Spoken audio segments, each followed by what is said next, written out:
Teacher हूँ ma'am, मुझे अच्छी बात है। मुझे राजनीतिक बात तो नहीं करना चाहिए, किंतु इस देश को जिस तरह से खाई में ढकेला जा रहा है, एक दिन पूरे देश के लोगों को भुगतना पड़ेगा। मेरे दलित भाइयों, मेरे ब्राह्मण भाइयों, मेरे मुसलमान भाइयों, मेरे सिख भाइयों, जागो जागो, वरना देश बर्बाद होने वाला है। इस देश को बर्बाद किया जा रहा है, इस देश को।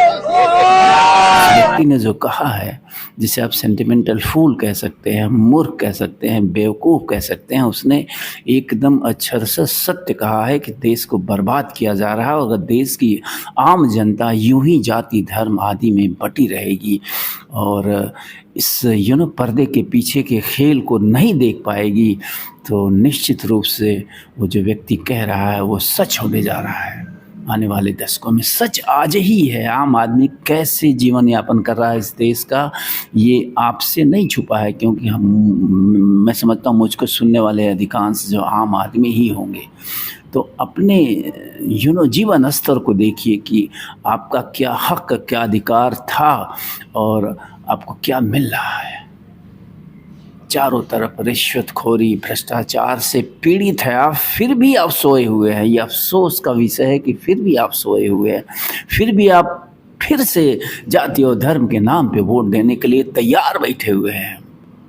लोकसभा चुनाव 2024 प्रारंभ हो चुका है, नामांकन स्टार्ट हो चुका है।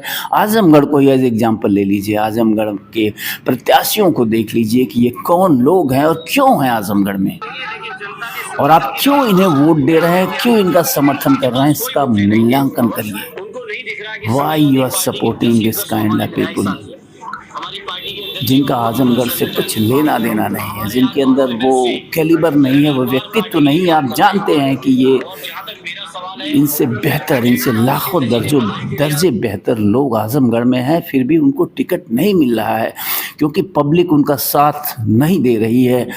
तो पब्लिक सोचे, वो ये व्यक्ति तो सेंटिमेंटल फूल था। मैं तो कहूँगा कि आप लोग एकदम इंटेलिजेंट फूल हैं, जो इस ढंग से अपने मताधिकार का दुरुपयोग कर रहे हैं, अपने मताधिकार का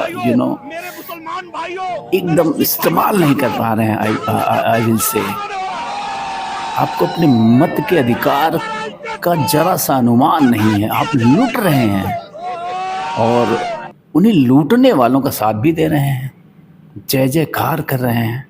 आज मुझे पता चला धर्मेंद्र यादव का एक इंटरव्यू देख के कि आजमगढ़ में 10 विधायक हैं उनकी पार्टी के, 2 MLC हैं। माय गुडनेस, इधर 4-5 साल तो पता ही नहीं चला कि वो कौन कौन 10 लोग हैं और कहाँ कहाँ वो सामाजिक कार्यों में वो रहे हैं, जुड़े रहे हैं।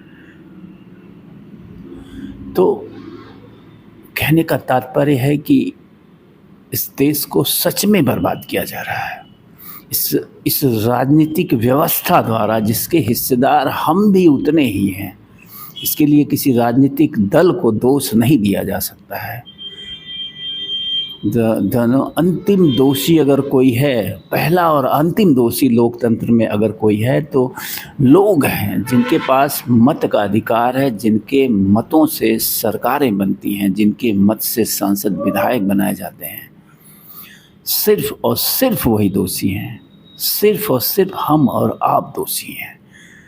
तो अगर हम नहीं जगेंगे, अगर हम नहीं सोचेंगे, तो निश्चित रूप से मैं स्पष्ट रूप से कहना चाहूँगा कि इस देश को सच में बर्बाद किया जा रहा है। और आप देखेंगे आने वाले दशकों में कि देश की एक बड़ी आबादी, एक बड़ा हिस्सा भिखारी बन के रह जाएगा, नौकर और गुलाम बन के रह जाएगा, और पूरे देश को चंद इन राजनेताओं द्वारा, अधिकारियों द्वारा, व्यवसायियों द्वारा लूट लिया जाएगा और कब्जा कर लिया जाएगा देश पे। तो जागिए, फिर से एक बार अवसर है आपके पास बदलाव करने का, अपनी कुवत दिखाने का, देश में परिवर्तन करने का। मैं किसी पार्टी का न तो समर्थन कर रहा हूँ, न विरोध कर रहा हूँ। मेरा बस इस चुनाव में यही लोगों से मानना है, कोई राजनीतिक दल, कोई विकल्प इस देश में नहीं है। तो ऐसी स्थिति में मेरी यही सिर्फ और सिर्फ यही अपील है कि इस चुनाव में या आगे के सभी चुनाव में हमें सिर्फ एक बदलाव से शुरुआत करने की ज़रूरत है कि हम अपने सांसद और विधायक का सही चयन करें, योग्य और मेरिट पर अच्छे लोगों का चुनाव करें। जब यही अच्छे लोग धीरे धीरे विधानसभाओं और लोकसभा में बढ़ेंगे, इनकी संख्या बढ़ेगी, तो निश्चित रूप से देश के लिए हितकर होगा। ये अच्छे लोग निश्चित रूप से अच्छा बदलाव लाएंगे देश में। तो किसी अपराधी बैकग्राउंड वाले को, किसी अननेसेसरी फेम पाने वाले को, किसी पैसे वाले को, यानी कि ऐसे लोगों को हर हाल में वोट देना बंद करिए, चाहे वो किसी भी दल से हो, चाहे ये किसी भी दल से हो। इनका बाइकाट करना सबसे ज़रूरी है। एक व्यक्ति चाहे वो निर्दलीय ही क्यों ना हो, चाहे किसी भी दल से क्यों ना हो, अगर आपको लगता है कि मेरिट पे सबसे अच्छा व्यक्ति यही है, तो उसे ही वोट देने की आदत डालिए, क्योंकि अच्छा व्यक्ति हर हाल में अच्छा होता है, बुरा व्यक्ति हर हाल में बुरा होता है। बुरा व्यक्ति संसद और विधानसभा में जाएगा तो वो बुराई को प्रोटेक्ट करेगा, अच्छा व्यक्ति जाएगा तो अच्छाई को प्रोटेक्ट करेगा, और समाज में, राष्ट्र में अच्छाई का प्रचार होगा। तो बस यही कहूँगा कि ये व्यक्ति सेंटिमेंटल फूल हो सकता है, ये व्यक्ति बेवकूफ़ और मूर्ख हो सकता है आपके लिए, लेकिन असल में यही व्यक्ति है जो समझदारी की बात करता है। इस देश को ऐसे ही व्यक्तियों की ज़रूरत है, ऐसे ही सेंटिमेंटल फूल्स की ज़रूरत है, ऐसे ही करोड़ों सेंटिमेंटल फूल्स की ज़रूरत है इस देश में आज। थैंक यू, धन्यवाद, फिर मिलेंगे।